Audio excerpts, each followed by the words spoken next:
Bonjour à toutes et à tous et bienvenue pour ce 7e volet de notre série d'entretiens intitulée Repenser l'islam et pour lequel nous allons nous concentrer aujourd'hui sur les rapports entre théologie et politique et aussi sur ce qu'on peut apprendre de l'expérience de la République islamique d'Iran. Je suis pour cela en compagnie d'Anouch Ganjipour. Bonjour. Bonjour. Vous êtes directeur au Collège international de philosophie. Je vais débuter avec une question qui, de toute façon, on va devoir déplier pendant tout l'entretien parce qu'elle est large, mais est-ce qu'on peut répondre simplement à la question de savoir, à l'interrogation assez actuelle, de savoir s'il y a un rapport à la politique propre à l'islam? Bon, votre question est en apparence simple, mais en réalité, la question la plus compliquée concernant la politique de l'islam. Si on veut commencer par l'histoire de ce rapport entre l'eau théologique et l'eau politique, si vous voulez, il faut aller jusqu'à l'origine de l'islam et voir que, contrairement à ce qui a été le cas dans les deux autres religions de livre, à savoir le judaïsme et le christianisme, l'islam a, dès le début, était impliqué en quelque sorte dans un développement politique. Tout d'abord avec la gouvernance de la ville prophétique, à savoir Médine, par Mahomet lui-même, après les guerres qu'il a menées avec ses compagnons. Et immédiatement après sa mort, nous avons deux phénomènes qui ensemble vont constituer ce que j'appellerais le no théologico-politique originaire de l'islam, à savoir d'une part l'islam commence à conquérir les territoires voisins, d'autre part, immédiatement après la mort de Mahomet, et simultanément, nous avons le conflit entre les compagnons de Mahomet pour la succession de prophètes en tant que successeur spirituel, mais en même temps politique, c'est-à-dire celui qui a l'autorité sur la communauté des fidèles et des musulmans. Donc vous voyez bien que dès le début, nous avons cette implication du politique, les conflits autour de la succession de Mahomet qui vont finalement aboutir à la grande scission entre les deux grands courants de l'islam, à savoir le chiisme et le sunnisme, ont ceci de particulier que, d'une part, leur enjeu est la succession, comme je viens de dire, spirituelle de la communauté de Mahomet, et d'autre part, c'est la succession en fait réelle et concrète dans la communauté des fidèles. Donc nous avons une sorte de jeu de chiasme entre le théologique et le politique. Le politique implique le théologique dans le sens où celui qui est le successeur de Mahomet dans la communauté, c'est lui qui est légitimement le chef spirituel de la communauté, mais en même temps, le chef spirituel, c'est celui qui a la légitimité d'être le calife, le gouvernant ou tout simplement leader de la communauté musulmane. Donc on voit que d'emblée, l'islam a partie liée avec la politique. On va voir de quelle manière et que ce n'est pas de la même façon sans doute dans le chiisme et dans le sunnisme. Mais avant cela, alors pourquoi, alors que l'islam et la politique ont partie liée avec la politique depuis l'origine, vous évoquez d'emblée une aporie de l'islam politique? Qu'est-ce que vous voulez dire par là?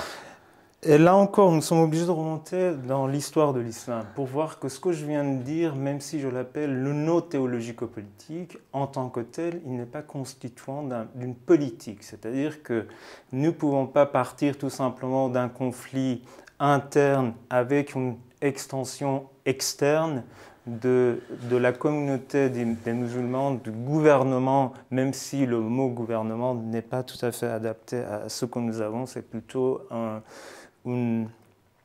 règne tribal, je dirais, primitif, après Mahomet. Tous ces éléments-là ne peuvent pas, en tant que tels, constituer une politique, ou alors, plus précisément, une théorie du gouvernement ou une doctrine de l'État. Donc, pour avoir tout cela, l'islam a mis un peu de temps, c'est-à-dire que après la mort de Mahomet, comme vous savez, nous avons les 4 califes qu'on appelle les califes rachidoun ou bien guidés. Après, nous avons l'installation carrément d'un empire qui n'a rien de théologique, qui est l'empire omeyyade qui simplement essaie d'imiter un règne royal. Et il faut encore attendre presque un siècle pour voir qu'avec l'arrivée d'un autre empire, enfin une autre dynastie plutôt, dynastie abbasside, l'islam commence à avoir les éléments nécessaires pour proposer une politique. Donc cette politique qui va se former, comme je viens de dire, 150 ans à peu près après la révélation du Coran, cette politique est constituée des éléments tout à fait hétérogènes. C'est à partir de là que nous pouvons parler d'une politique qui a été construite au sein de l'islam. Donc tout le problème, c'est que en fait, cette politique qu'on considère comme une politique de l'islam, même aujourd'hui, vous savez, la puissance de l'idée califale, c'est tout ce qui anime l'islam politique. Cette politique appelée islamique, en fait, elle est tout sauf islamique, c'est-à-dire elle est constituée des éléments empruntés aux sources tout à fait hétérogènes, externes à l'islam. Et c'est à partir de ces sources que nous pouvons avoir un point de vue, je dirais, plus réaliste sur ce qu'on appelle la politique de l'islam. Mais alors, donc ça, effectivement, c'est l'origine et la structuration, le processus historique qui va puiser à différents endroits, à différentes époques. Néanmoins, de loin, ce qui à la fois souvent fait peur dans l'idée d'une politique de l'islam, c'est qu'au fond, c'est le contraire de ce que vous dites, c'est qu'elle serait très simple parce que ce serait l'application de la charia. Or, vous dites, vous écrivez notamment dans un article que, en fait, l'application de la charia, ça pose un dilemme, en tout cas à l'islam sunnite, on viendra après sur le chiisme, parce que c'est insatisfaisant, quel que soit le pôle vers lequel on va, et ces deux pôles qui seraient incarnés pour vous d'un côté par les frères musulmans ou de l'autre par Daesh. Est-ce que vous pouvez nous expliquer ça ? Si je remonte toujours dans l'histoire, parce que je crois que c'est nécessaire pour comprendre ce qui se passe aujourd'hui. Si nous voulons comprendre le paradoxe, voire, je dirais, la contradiction de toutes ces tentatives modernes, et j'insiste sur ce terme parce que ces tentatives de l'islam politique sont foncièrement des tentatives modernes. Si nous voulons comprendre ces tentatives modernes, nous sommes obligés de voir un peu ce qui a été historiquement l'islam et les éléments hétérogènes. Pourquoi l'islam avait besoin de ces éléments hétérogènes pour construire ce qu'on peut appeler une politique de l'islam, même si on a des débats sur ce mot. Parce que il y a une caractéristique de l'islam qui l'approche éminemment du judaïsme, qui l'éloigne d'autre part du christianisme. Et cette caractéristique est la suivante. La révélation islamique, tout d'abord, n'est pas basée sur un dogme comme c'est le cas dans le christianisme. Cette révélation est principalement une loi, la charia. Le Coran a un aspect je dirais, juridique, un aspect jurisprudentiel indéniable, et c'est cet aspect qui caractérise l'islam. Donc, très simplement, l'islam est une religion qui prescrit un ordre social. La loi sert à organiser d'une manière particulière la vie sociale. À partir de ce constat, cette donnée plutôt, la question qui se pose immédiatement, c'est qui va interpréter la loi, qui va exécuter la loi. Donc vous voyez, le problème qui se posait depuis des siècles pour les musulmans est le même qui se pose aujourd'hui, est le même qui anime toutes ces tentatives pour créer quelque chose qu'on appelle le gouvernement islamique, l'État islamique ou quelque chose de ce genre. Simplement, le problème est que Après la mort de Mahomet, pour l'islam sunnite, nous avons une petite parenthèse de légitimité divine qui s'ouvre et se referme avec les 4 califes bien guidés. Donc, vous voyez, c'est peu de temps après Mahomet que cette parenthèse se referme avec l'arrivée de la dynastie omeyyade qui, comme je viens de dire, est tout simplement un empire, même pas un empire, un règne tribal qui essaye d'imiter une royauté telle qu'elle a existé dans les territoires voisins. Donc vous voyez, c'est la question qui traverse toute l'histoire jusqu'à nous. Pourquoi? Parce que... Alors juste, est-ce que vous pouvez du coup nous expliquer depuis ce présent, pourquoi est-ce que vous dites qu'il y a 2 pôles, en gros, qui sont tous les deux d'une certaine manière insatisfaisants, entre les frères musulmans et Daesh, qui sont les 2 pôles de l'islam politique tels qu'on les imagine aujourd'hui? Parce que si on veut s'en tenir à ce qu'on appelle la quintessence de l'islam, à savoir le texte sacré, quelque chose qui est fort discutable parce que le texte sacré en tant que tel n'a jamais existé. Le texte a toujours une tradition, un ensemble d'interprétations successives, etc.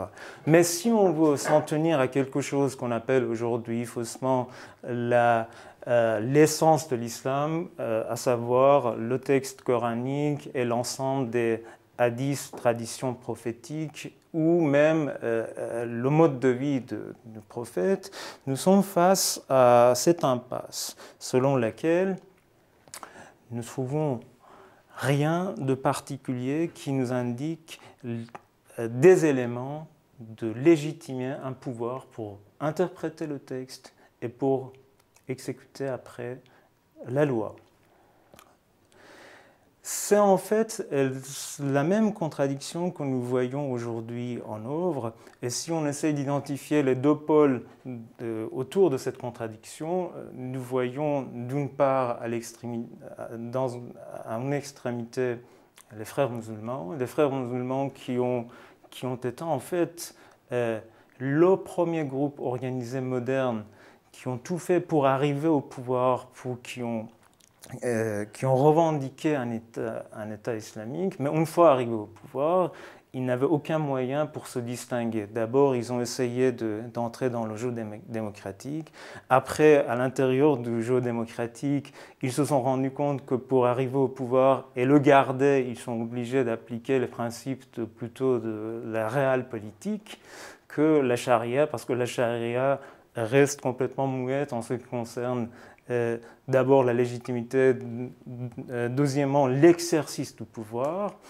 Et à travers cet exercice, cette pratique de la réelle politique, les frères musulmans ont en fait complètement dilué ce qui était leur principe idéologique. Et ils sont devenus un parti comme les autres avec quelques tendances pour introduire ça et là les éléments islamiques, mais pas plus que ça. Et maintenant, si nous regardons l'autre extrémité, qui est en fait l'épiphénomène Daesh, je parle du point de vue de l'islam politique. Nous voyons que ce qui se passe sous nos yeux, ce n'est pas un effort pour construire quelque chose qu'on peut appeler un État islamique, c'est plutôt ce que j'ai tendance à appeler l'attentat suicide de l'idée même de l'islam politique, de l'État islamique, parce que... En dépit de l'affichage, on mime les institutions étatiques, la politique qui est menée empêche l'État de se perpétuer. Parce que, il faut revenir à une définition assez élémentaire et simple de l'État. L'État, c'est une méga institution sociale qui s'inscrit dans le temps. Un groupe ou une armée qui essaye de s'installer avec ce niveau de cruauté, évidemment que cette armée-là, elle est tout sauf quelque chose qui va donner corps à l'idée d'un État. Vous voyez, ça va à l'encontre de toute l'idée de l'État.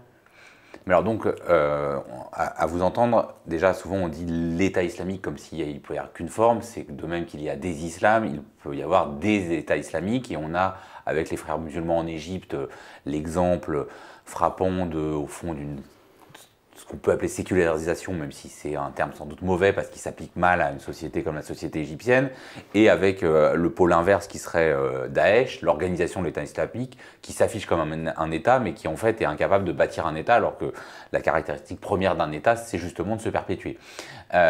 Mais là, moi, du coup, ce que ça me pose comme question, c'est dans quelle mesure ce que vous avez dit qui est sans doute important pour comprendre, notamment pour des gens qui ne connaissent pas l'islam, c'est dans quelle mesure le fait que l'islam soit une loi avec un L majuscule et pas simplement une spiritualité, pas simplement un dogme, qu'est-ce que ça modifie sur ce qui est pour nous souvent assez basique en Europe, c'est-à-dire les rapports entre privé et public et entre spirituel et temporel?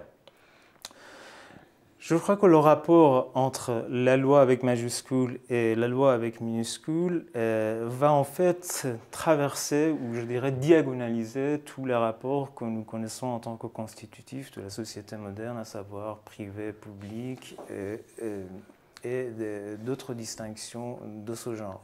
Pourquoi? Parce que la question a été posée effectivement dès la rencontre avec la modernité pour les savants, les théologiens ou simplement les intellectuels musulmans. Comment nous pouvons concevoir quelque chose comme une loi laïque, une loi dont le législateur n'est pas le législateur divin? D'abord, comment nous pouvons avoir une légitimité pour cette législation? Deuxièmement, quelles sont les garanties pour appliquer cette loi? Et entre les deux, l'élément le plus important, c'est quelles sont les garanties pour montrer la concordance ou l'accord entre la loi avec minuscule par rapport à la loi avec majuscule, qui est la loi divine. Donc, si vous regardez un peu l'histoire de la rencontre avec la modernité, vous voyez, d'ailleurs, les ancêtres des frères musulmans se sont posés tout d'abord cette question. Nous avons besoin de la modernité, nous voulons être modernes, mais nous avons un problème avec une loi dont l'origine n'est pas divine. Mais alors, donc, il y a quand même, donc là, ce que vous décrivez, hein, c'est ce que vous avez appelé aporie, on pourrait dire impasse, c'est-à-dire que dans la perspective d'un État islamique, les frères musulmans, finalement, comme ça a été le cas dans l'expérience égyptienne après la Révolution, épousent la forme d'un État, mais perdent sans doute l'islamique, et inversement, Daesh garde le côté islamique, mais perd le côté État, puisque du coup, comment à partir de là, vous dites, enfin vous écrivez, vous n'hésitez pas à me rectifier parce que c'est quand même des notions assez complexes, il faut quasiment sortir de l'orthodoxie sunnite pour envisager une sortie de cette impasse avec le chiisme. Est-ce que vous pouvez nous expliquer ça?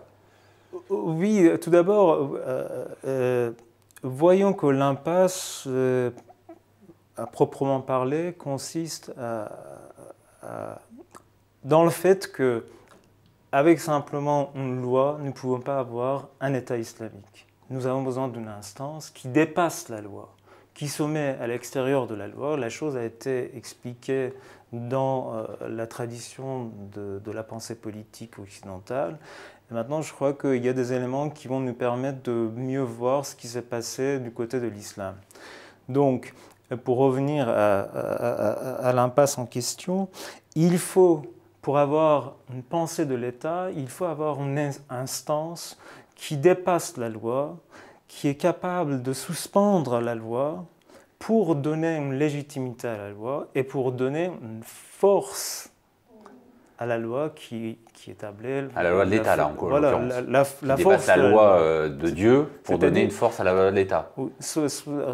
Soyons simples, il faut une instance pour donner une interprétation qui fasse l'autorité et après une instance avec la légitimité d'exécuter la loi. Donc, pour avoir cette légitimité, il faut avoir un point de vue d'aplomb par rapport à la loi. On ne peut pas être, en tant que sujet, soi-même soumis à la loi, en même temps avoir le privilège d'interpréter la loi, de l'exécuter, et plus important encore, de la suspendre.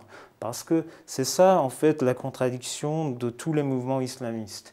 l'État, pour s'installer et s'imposer comme tel, a besoin de suspendre la loi. Nous sommes en train de vivre les périodes de la suspension de la loi, de la Constitution, donc nous comprenons très bien que c'est en fait une caractéristique principale qui définit l'État au sens au moins moderne.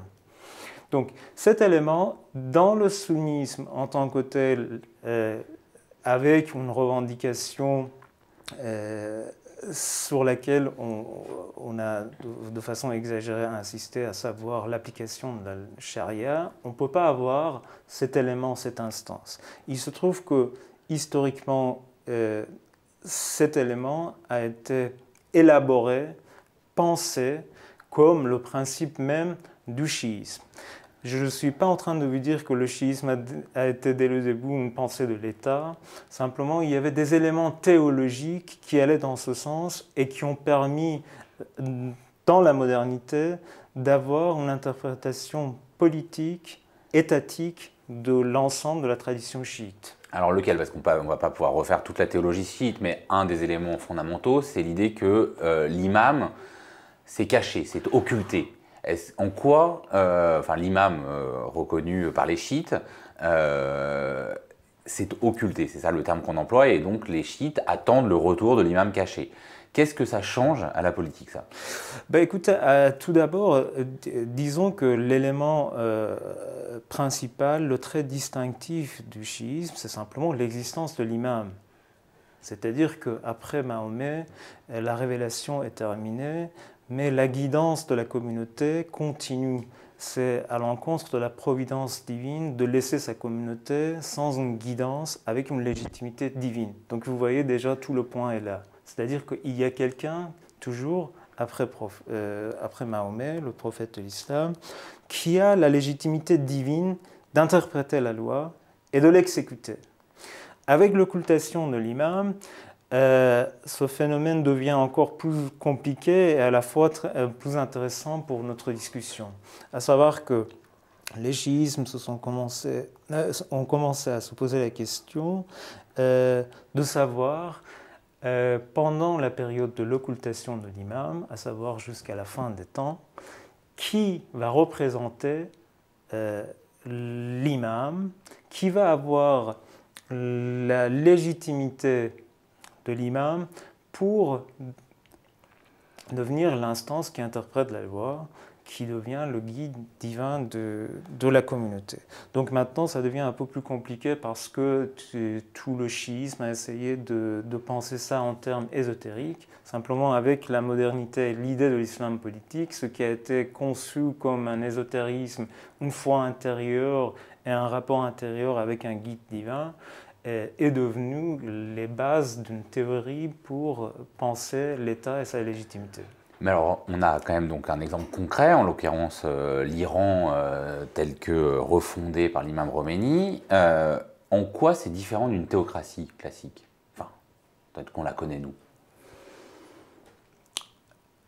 Je vais répondre à votre question par une question que vous allez répondre. Disons qu'avec les changements, supposons qu'avec les changements démographiques, un jour, la France va avoir 51% des gens de provenance musulmane ou alors les croyants. Ça, c'est ce que les gens appellent le grand remplacement. Et qui voilà, le grand. Donc je ne sais pas si c'est le meilleur exemple pour expliquer ça, mais bon, allez-y. Vous allez répondre à ma question et après on verra.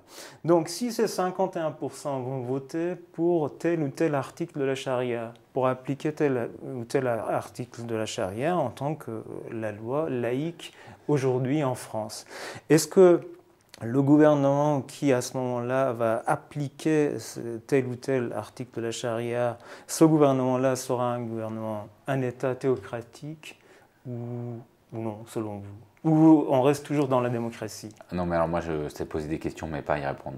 Je vous laisse répondre. Donc, je vais vous répondre que non, je crois que l'État qui va appliquer selon le vote ou le référendum de 51% de la population française tel ou tel article de la charia reste toujours un État démocratique. Je vous ai posé cette question pour vous dire que, à mon avis, le terme théocratie est très vaste, très général et qui, du coup, n'est pas très opérant pour expliquer ce qui se passe à l'intérieur de l'islam. L'État iranien, pour revenir à l'exemple de l'Iran, est certes constitué des éléments indéniablement chiites, islamiques. La loi islamique, la charia, constitue un élément tout à fait fondamental pour, par exemple, la constitution de l'Iran. N'empêche que cette constitution n'est pas tout à fait basée sur la charia, simplement parce que c'est impossible. Donc vous voyez, on ne peut pas sortir une constitution de la charia. Et ce qui est plus important, c'est que si on appelle la théocratie l'application telle quelle de la loi divine, comme je viens de dire, ce qui a été principal pour pouvoir concevoir l'État iranien, c'est qu'il y a un élément qui s'appelle le guide suprême, ou Khomeini lui-même, qui peut suspendre la loi. C'est quelque chose qui est complètement inconcevable, non seulement dans le sunnisme, mais aussi pour les chiites orthodoxes. Ça a été considéré comme une hérésie. C'est-à-dire que Khomeini, pour pouvoir construire et installer un État, il s'est donné le droit de suspendre la loi de la charia. Et il l'a théorisé. Donc vous voyez, déjà c'est quelque chose qui reste complètement inconcevable pour quelqu'un qui veut se référer au Coran ou au corpus de hadith pour avoir une idée de l'État islamique.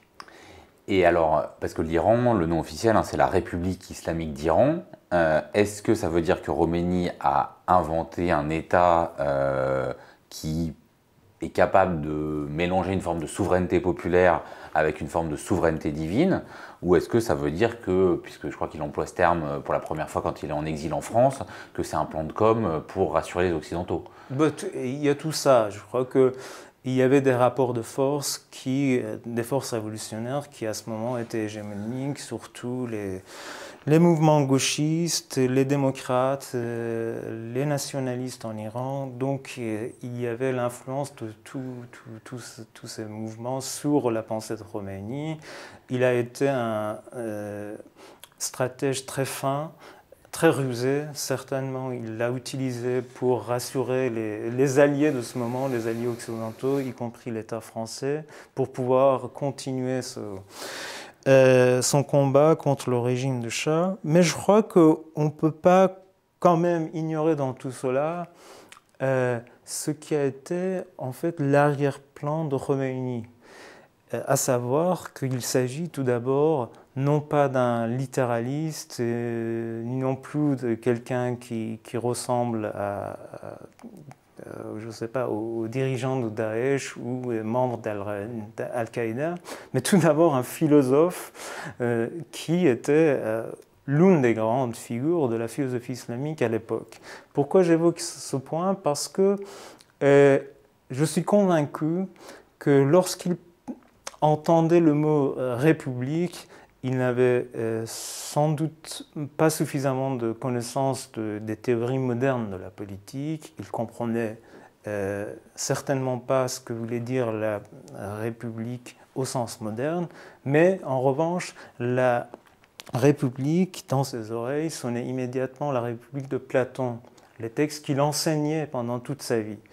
Quand on regarde ce qui a été installé en Iran, quand on a vécu, comme ça a été mon cas, l'État islamique en Iran, et après on se réfère à la République de Platon, on a l'impression qu'on a vécu quand même quelque chose qui n'était pas loin de la République de Platon. Donc je crois qu'il ne faut pas nier tout cela pour voir aussi les autres aspects de ce problème tout à fait compliqué qui est finalement l'idée de l'islam politique et encore plus l'idée d'un État islamique. Et alors, et ce sera ma dernière question, est-ce qu'on peut définir, et si oui, comment, un islam qui serait qui ne voudrait ni devenir un léviathan, un État, un monstre froid, ni une religion purement spirituelle intérieure, et donc qui ne s'inscrirait pas du tout dans ce qu'a été dans les différentes formes d'inscription historique du christianisme, mais définirait un nouveau rapport peut-être entre religion et politique. Est-ce qu'on peut le définir? Est-ce que ça existe? Est-ce que ça peut exister? Et là, du coup, question attenante, hors du schisme. Écoutez, dans toutes mes réponses, pendant notre échange, j'ai essayé de vous expliquer que c'est un problème très compliqué. Donc si je vous donne une solution rapide, je serai en contradiction avec moi-même.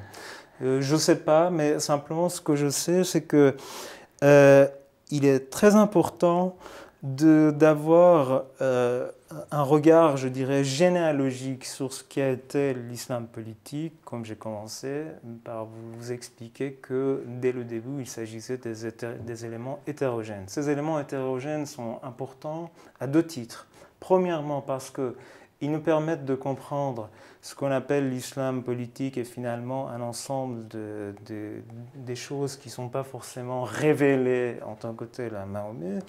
Deuxièmement, et sur ce deuxième point, j'aimerais insister davantage, c'est que si on regarde de près ces éléments hétérogènes, on se rendrait compte qu'il s'agit en fait des mêmes éléments constitutifs de la tradition occidentale et après de la politique moderne, même si ces éléments ont tout un autre devenir, une autre série de transformations au sein de l'islam.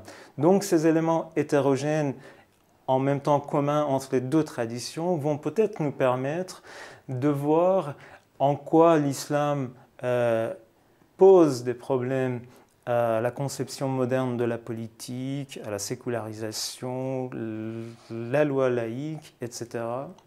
D'une part.